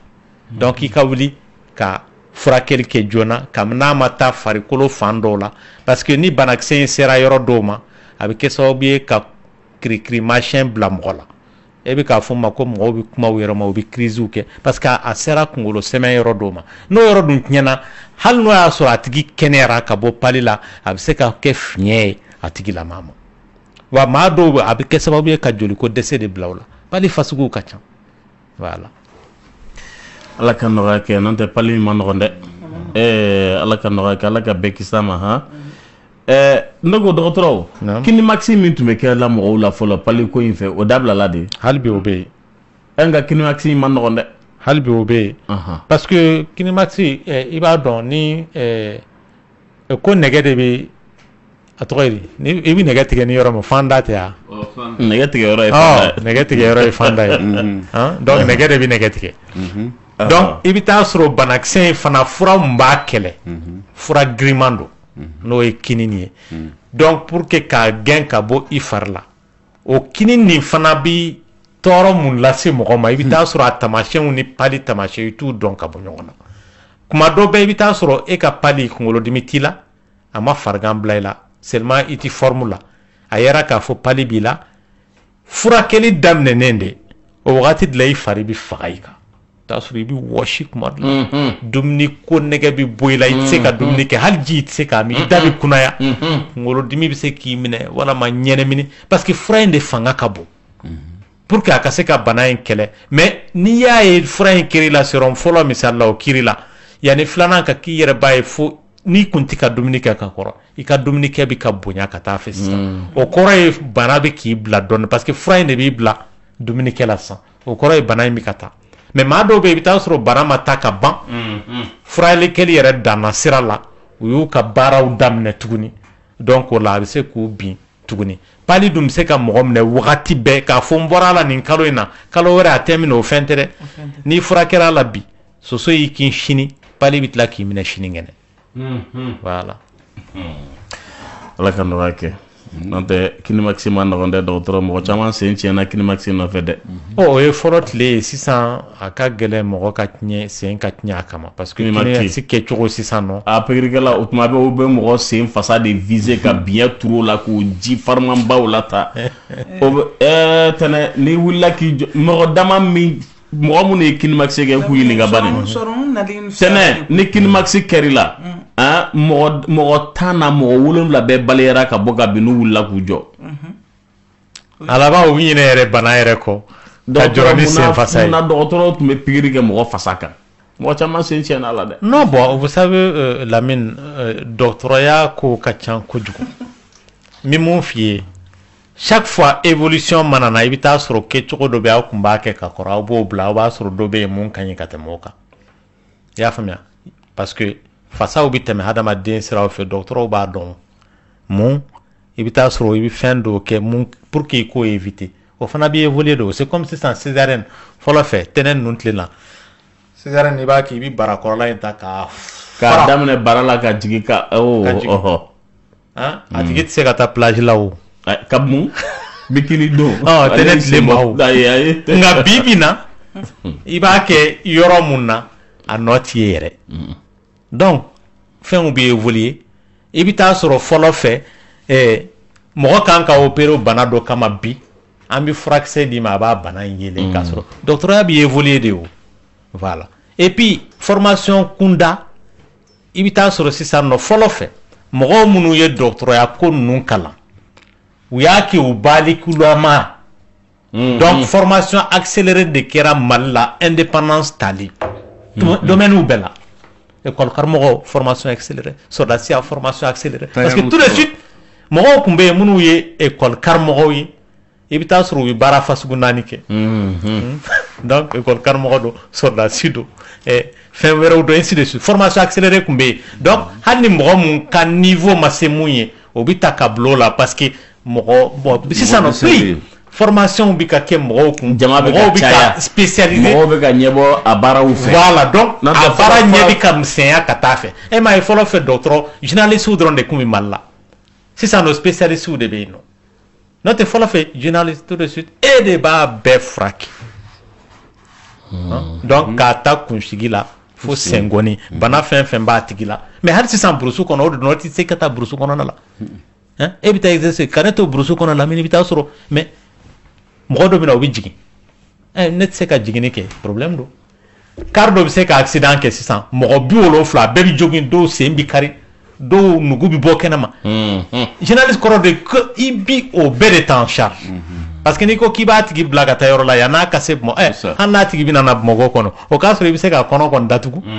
a n'a nugu ka se Bamakɔ ainsi de suite donc journalisiya in ye ko daminɛ de ye après kana nugu ka se Bamakɔ dɔgɔtɔrɔ an ka tɛmɛ e ka mɔgɔw nugu bɔ ni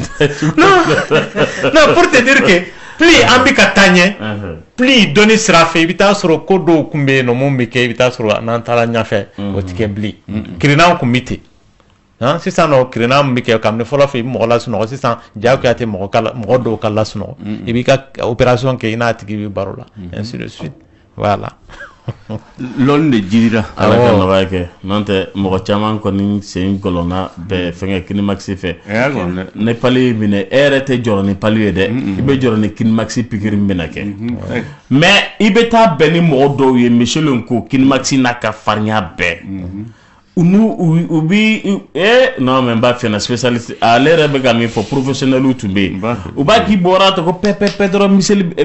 o y'a sɔrɔ biɲɛ taara i tɛ bɔ o kalama a ji bɛ taa fana i tɛ bɔ a kalama pɛpɛpɛ in dɛ yen n'o dimi bɛ b'i la dɛ o y'a sɔrɔ biɲɛ in donna dɔw bɛ pɛpɛpɛ u bɛ ka jeli de gɛn bobara la wa mɔgɔ filɛ nin ye n'i ma na parce que n'i y'a ye dimi bɛ maa la a sababu bɛ bɔ fasaw de la an b'a fɔ o ma ko nerf n'o tɛ ni problème y'olu sɔrɔ i sen bɛ dɔn tasuma la i t'a dɔn k'a fɔ i sen bɛ tasuma la c'est comme kunatɔ ninnu ou bien ni diabète ye mɔgɔ minɛ ka nerfw minɛ a tigi sen bɛ dɔn tasuma la k'a sɔrɔ a ma bɔ a kalama fo ni mɔgɔw de y'a ta k'a bɔ a la donc n'i mana mɔgɔ bugɔ tan e b'o bugɔli mun kɛ i bɛ taa sɔrɔ i bɛ nerf ninnu de kirin bugɔli fitinin mun ɲɛ b'a la kana jɔ a la dɛ n'i y'a kɛ mɔgɔ la dɔrɔn dimi sira ninnu i b'olu de faga k'u kirin an fitininama ko non ko ni dɔgɔtɔrɔ ye bobara gosi k'a bɛ ka jeli de gɛn ka bɔ walasa biɲɛ ka e ma chinois ka picɔnturiya ko k'a bɛ biɲɛ turi la yɔrɔ dɔw fana bɛ yen dɔgɔtɔrɔ dɔw bɛ yen olu bɛ i bobara minɛ k'a pɛnse dɔrɔn ka biɲɛ tura la n b'a fɔ n k'a gosi de jeli ka taa docteur a kelen bɛ i b'a fɔ ko Lamine tun bɛ siran pikiri ye dɛ a kuma kɛcogo b'a jira non pikiri fana kɛcogo Lamine bɛ ka mun fɔ tan nɔ wa hali o wagati la mɔgɔw bɛ yen u bɛ pikiri k'i la tɛnɛ e t'a dɔn k'a fɔ pikiri kɛra e b'a kalama o b'a sɔrɔ farin a tɛmɛna wolo de y'a siran pikiriw ɲɛ a dɔw tigɛ et puis i ka bana o bana i ka turu bɛ taa bɛn olu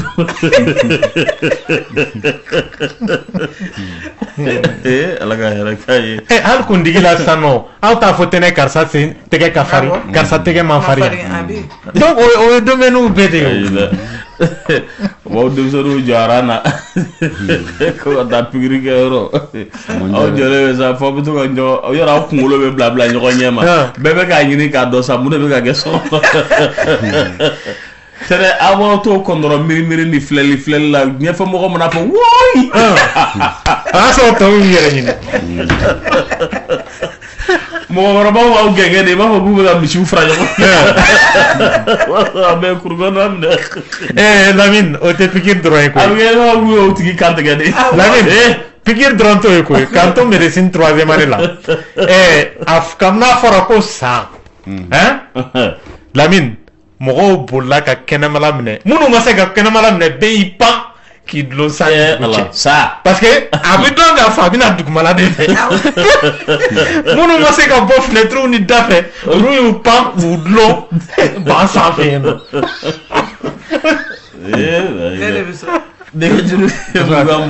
Badugu yɛrɛ ka sira ka ca ka tɛmɛ denmisɛnninw ta kan. Ça te fait ayi Allah taama la a b'i la de fɔlɔ i hakilina ye min ye ka na ale fan fɛ. N'Ala sɔnna hɛrɛ tilenna. Allo. Allo Ansu. Mansu kuma b'i bolo. Ne mago bɛ docteur la. A tulo b'i la oui. Ne dɔgɔkɛ de bɛ yen. An ye fura sugu bɛɛ kɛ a la bin bana la. Mun bana la? Bin bana de b'a la quoi. Kirikirimasiyɛn. Kirikirimasiyɛn awɔ. Bon an ma se ka ɲɛ jɔnjɔn fosi sɔrɔ a la. An nana n'a ye dɔgɔtɔrɔso la Lafiyabugu. Bon olu ye u ka traitement fana kɛ ka dɛsɛ. Hali bi bana in b'a la. Bon a bɛ ɲini ka a hakili tiɲɛ dɔɔnin quoi. Parce que a joué a kan a tun bɛ école la. A joué a kan fo an taara n'a ye so. Village la quoi. Awɔ. I bɛ taa n'a ye Ponge psychiatrie la. Awɔ. Parce que comme a ko sisan ko soso bɛ se ka a lase mɔgɔ ma. Oui, a bɛ ka sumaya ko parce que o la an y'o de fɔ n ko. Comme ni congé tun bilala. 2003 2004. Bon ni congé tun bilala a tun bɛ essence de feere goudron da la. Bon i b'a dɔn soso ka ca yɔrɔ ninnu na. Bon o temps kɔnɔna la a y'a minɛ quoi. Voilà bon n ko n t'a dɔn n'a sɔrɔ o de fana b'a kɛ wa. Oui, hali n'o y'a kɛ soso bɛ sumaya bila mɔgɔ la mais hali ni sumaya kɛnɛyara n'o y'a sɔrɔ a ye fiɲɛ mun bila i la o fiɲɛ in tɛ se ka furakɛ sumaya furakɛli taabolo la bilen o. A bɛ n'a fɔ sisan nɔ ni méningite tɔgɔ ye di bamanankan na. Kan fasa bana. Ayi tɔgɔ wɛrɛ b'a la o monsieur Lengo. Méningite b'a dɔn Lamini. Farigan gɛlɛn de don mun a bɛ. Mais méningite n b'a dɔn. Kunfilantu. Ayi kunfilantu ye choléra de. Voilà. Voilà kanjabana. Ne kun b'a mɛn ka ɲɛ. Kanjabana. N'a mana mɔgɔ minɛ sisan a bɛ farigan gɛlɛn mun bila i la k'i kanja hali n'o y'a sɔrɔ dɔgɔtɔrɔw ye kanjabana furakɛ n'o y'a sɔrɔ a y'a tigi ɲɛ fiyɛ ou bien a tigi tɛ se ka kuma bilen i y'a dɔn kanjabana furakɛli t'o se k'o ko ɲɛ bilen o. Maintenant fiɲɛ mana bila la i b'a kɛ mɔgɔ minnu bɛ kunkololabanaw furakɛ a ka taa o tigiw yɔrɔ la c'est comme kunna ni kunna ye mɔgɔ minɛ i bɛ taa sɔrɔ a bɛ bouton de k'i fari la yɔrɔ si tɛ tigɛ n'i ye furakisɛ d'a tigi ma a tigi bɛ kɛnɛya sen tɛ tigɛ tɛgɛ tɛ tigɛ mais tɛgɛ ni sen tigɛlen k'a ban hali n'i ye kunna furakɛ est ce que e bɛ se ka tɛgɛ falen bilen e bɛ se ka sen falen bilen yan voilà a bɛ ten de parce que n'i y'a ye o ye mɔgɔ sɔrɔ sumaya ta fanfɛla la dɔrɔn i bɛ taa sɔrɔ a ye fiɲɛ de bila a tigi la bon maintenant fiɲɛbanaw bɛ furakɛ yɔrɔ na ne bɛ k'o de ɲɛf'i ye n ko psychiatrie Ponge i bɛ taa n'a ye yen nɔ de. Awɔ. D'accord o de tun don. Voilà merci. Ala ka nɔgɔya kɛ. Nɛgɛjuru ye 20 ni 1 0 11 k'an bɛ Kayikaw fo kosɛbɛ. Hɛrɛ tilenna. Allo. Oui kuma b'i bolo. N ko. Ni siniji ɲɛ yɛlɛmalen don ka kɛ zoni ye ɲɛ dɔ ma n ma se k'a fɔ fɛn min na. Mun kɛra? Siniji ɲɛ yɛlɛmalen don ka kɛ zoni ye. Sugunɛji. Awɔ. Sugunɛji ɲɛ tɛ jɛman ye o ka kɔrɔ o. I y'a faamuya? Lamini maa caman b'a fɔ sugunɛji ye nɛrɛguman ye k'a sɔrɔ bana t'u la parce que sugunɛji yɛrɛ tɛ jɛman ye. N'i ka ji min ta cayara de ji cayara fari la a bɛ kɛ jɛman ye n'o tɛ sugunɛ tɛ jɛman ye nɛrɛ tɛ a b'olu caman cɛ de la. Mun ye nɛrɛ de ye. Nɛrɛguman ni nɛrɛ de don i bɛ taa dɔgɔtɔrɔso la sɛgɛsɛgɛli ka kɛ dɔgɔtɔrɔ yɛrɛ bɛ sugunɛ lajɛ fɔlɔ parce que i b'a kɛ verre dɔ kɔnɔ k'a jira la a k'a fɔ couleur normale don ou bien basi parce que sugunɛ filɛ nin ye i bɛ taa sɔrɔ fari de b'i ko. Donc o de bɛ kɛ sugunɛ ye sugunɛ bɛ bɔ joli de la parce que joli bɛ taa kɔkuru yɔrɔ la a bɛ sugunɛ sɛnɛ a la donc a couleur bɛ se ka kɛ couleur caman ye a bɛ dépend fɛn mun taara farikolo la n'i ye furaw ta o fura bɛ se ka kɛ a couleur changer i bɛ dumuni fasugu dɔ dun ou bien i bɛ ji min ta fasugu dɔ min o bɛ kɛ sababu ye ka couleur changer maintenant n'i taara dɔgɔtɔrɔso la dɔgɔtɔrɔ b'a fɔ i ka sugunɛ kɛ n'i ye sugunɛ kɛ a yɛrɛ de b'a ɲɛ apprécier ni nɛrɛ don pas parce que nɛrɛ ko in mɔgɔw bɛ siran mun ye o ye hépatite de ye n'o ye sayi ye ou bien sayi nɛrɛmuguman de ta ale tɛ sugunɛ kɛ nɛrɛ ye ten o i bɛ taa sɔrɔ pour que a ka so niveau ye ɲɛ de bɛ kɛ nɛrɛ ye fari yɛrɛ bɛ se ka kɛ nɛrɛ ye i fari b'i siɲɛ donc banakɔtaga ninnu bɛ fin sugunɛ bɛ dɔgɔya donc a bɛ kɛrɛdimi bil'i la n'o ye kini kɛrɛ ninnu ye ani kolodimi ani farigan i n'a fɔ sumaya bɛ mun bila mɔgɔ la voilà ani fari faga awɔ ayiwa dɔgɔtɔrɔ ko k'i fo kosɛbɛ ko on doit prendre quinine sulfate 300 mg pendant la grossesse. Pourquoi? Bon, allez filɛ ka mun fɔ o ye sumaya furakɛli de ye ni sumaya bɛ mɔgɔ la donc quinine ni o la o bɛ taa o kama furakisɛ de don donc Kinimax o b'a fɔ o fasugu dɔ don a furakisɛlama mais fɔlɔ fɛ ni yanni sumaya ka mɔgɔ minɛ an b'a fɔ i ka Nivaquine ta o de kun bɛ Nivaquine kisɛ 3 dɔgɔkun o dɔgɔkun o dabilala sisan nɔ fura wɛrɛ de y'o remplacer n'o ye sosonin b'a kan parce que maa dɔw bɛ o ni quinine fana o t'u différence dɔn ka bɔ ɲɔgɔn na sulfadoxine pyrimétamine kisɛ 3 donc dɔgɔtɔrɔ b'a f'i ye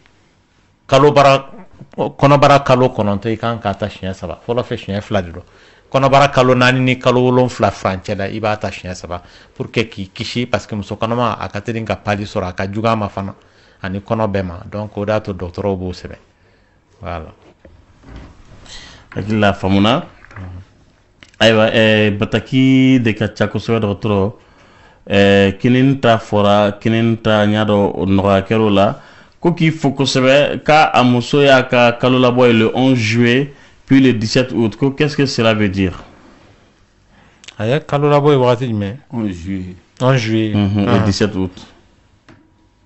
mais a bɛ se ka kɛ baasi tɛ o ale ka kalo labɔ tɛna wagati kelen na mais o sababu il faut que a ka taa dɔgɔtɔrɔso la événement jumɛn de kɛra pour que kalo labɔ ka bila retard la ko caman bɛ se k'o kɛ o kalo labɔ kan ka na wagati min na ni hami y'a tigi sɔrɔ a tɛna na o donc il faut que a ka sɛgɛsɛgɛ. Docteur ko k'i ka kuma registre négatif des femmes k'i ka kuma o kan siɲɛ wɛrɛ han ko o mako b'o o de la kosɛbɛ ayiwa ni tigi ko ko ale ye muso ye k'ale bɛ san 30 la ko den 2 b'ale bolo ko ayiwa furubato nɛgɛ de bɛ don ale la à tout bout du champ tuma bɛɛ ko ayiwa ale kelen a bɛ to k'a yɛrɛ nisɔndiya k'a ni fana ka stérile ko o b'ale fana na ko yala ko mun problème b'ale sɔrɔ nin cogo in ye a furulen don ayiwa a m'o ɲɛfɔ a furulen don parce que ko den 2 b'a bolo oui a stérile o ye terinin de o maintenant furubato nɛgɛ kama minɛ o tɛ bana ye o yɛrɛ de ka kan i kɛra cɛ i kɛra muso ye ni furubato nɛgɛ t'i minɛ o kɔrɔ i dafalen tɛ o fɛn dɔ b'i jɛ voilà furu yɛrɛ kɛkun ye o de ye o voilà au contraire mɔgɔw minnu nɛgɛ t'i minɛ o de ye bana ye o n'o tɛ n'i farilaji bɛɛ dafalen don nɛgɛ b'i minɛ voilà dɔgɔtɔrɔ ko mun na ko i tɛ mɔgɔw ka téléphone ta ko fana ye bana dɔ ye wa mais dɔgɔtɔrɔ bɛ baara la i tɛna se ka bɛɛ ka appel ta o de y'a to hali wagati dɔ la Lamine ne kun ye n ka Viber datugu i b'a dɔn kun mun na parce que i bɛ taa sɔrɔ an bɛ baara kɛ fɛnkɛ ni i ka email ninnu ye i bɛ se ka ne yɛrɛ ka fɛnkɛ bati email dayɛlɛ connexion bɛ 24 heures sur 24 parce que i mago b'a la i bɛ ka baara k'a kan administration na ou bien sira wɛrɛw fɛ jamana wɛrɛ mɔgɔw fɛ donc i bɛ taa sɔrɔ chaque 30 secondes Viber tigi ninnu bɛ se k'i interrompre i ka baara la ainsi de suite mais dɔgɔtɔrɔ bɛ baara de la o i bɛ se ka appel sɔrɔ 300 200 est ce que i bɛ se k'o bɛɛ ta i se ye mun ye i b'o ta mais secrétaire bɛ yen ka appel ta mais malheureusement maa dɔw b'a fɔ non f'e de k'a ta est ce que ni docteur bɛ opération na i bɛ se ka appel ta consultation dɔw bɛ yen n'i bɛ k'a kɛ i tɛ se ka appel ta i b'i da ka sunɔgɔ i bɛ seli i bɛ dumuni kɛ donc au temps libre hali te mo mon te docteur bet se ka appel ta wakati be voilà mais appel ko flene timinanja ko do ni ne mago mo la ni ya wele so ma masro na wele le ma fe na wele choufe mais e atigi wele samata ya wele minute filana sabana ainsi de suite ça ne va pas ça veut dire qu'à occuper ndo note ni à occuper lente ni ko were do atigi ba ka téléphone datugo de ni mo mon ti soro o tigi ba ka téléphone datugo kudaydi ou bien ni ya wele wakati wo wakati tina se ka la soro voilà abi famu ne jure muga ni kele foni futan kele voix du cœur de radio Clé du Carré Cléna. Allô? Oui, comment vous voulez? Docteur Flebila. Amanchi. Na.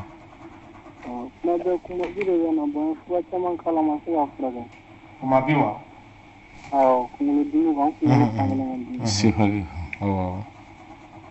Bon, ale bi frake yorom na ORL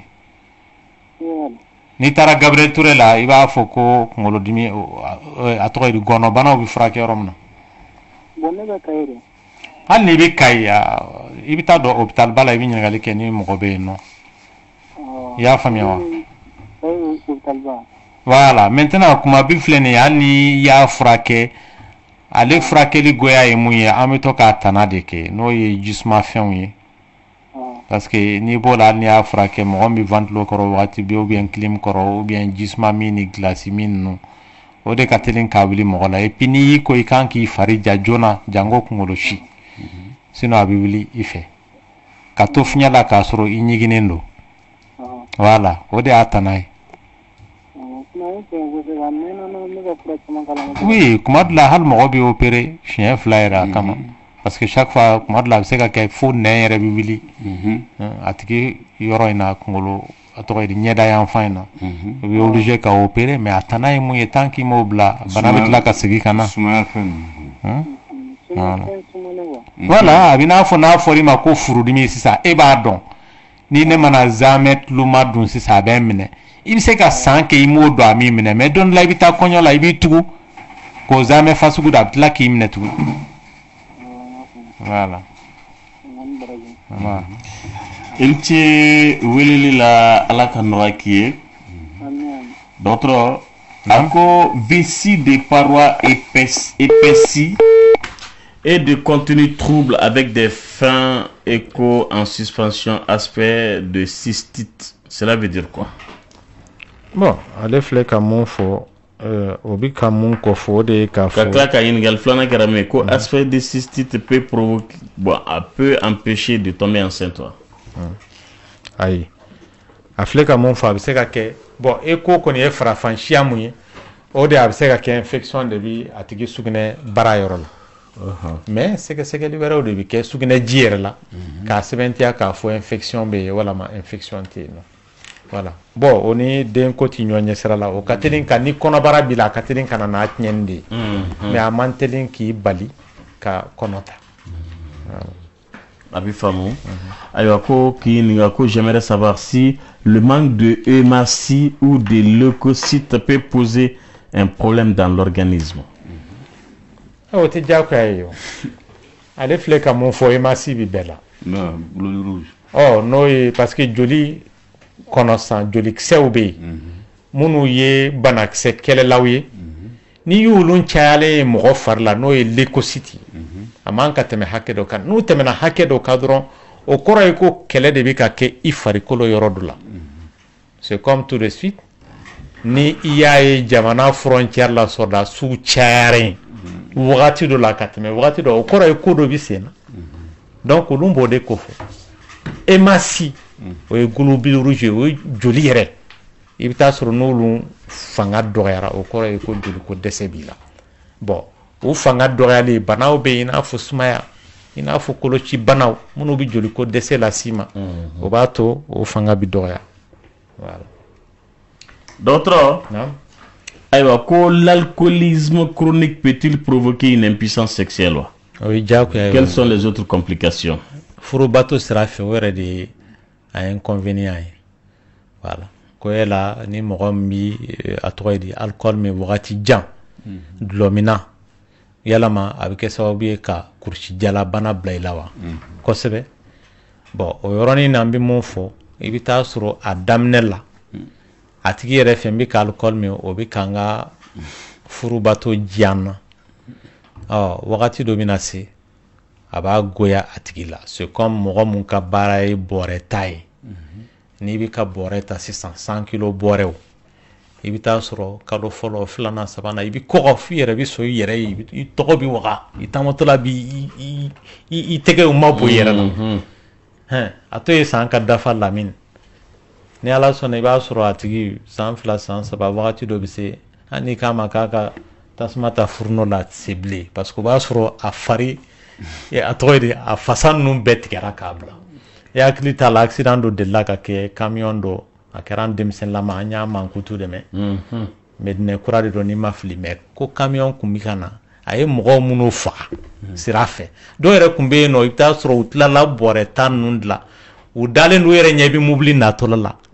u dɛsɛlen don ka wuli u kelen ka dɛgɛ min fo mɔgɔw de bɛ ɲɛ u ma k'u ta ka bɔ camion sira kan dɔgɔtɔrɔ bɛ bi ta in bila yan n'ala ye ntɛnɛn wɛrɛ yira la n'ala sɔnna an bɛ ɲɔgɔn sɔrɔ dɔgɔtɔrɔ ka numéro ye 79 28 55 47 79 28 55 47 an b'an balimaw bɛɛ lajɛlen fo ayiwa ni kuma bɔra n'a digira mɔgɔ min na o tigi ka hakɛ to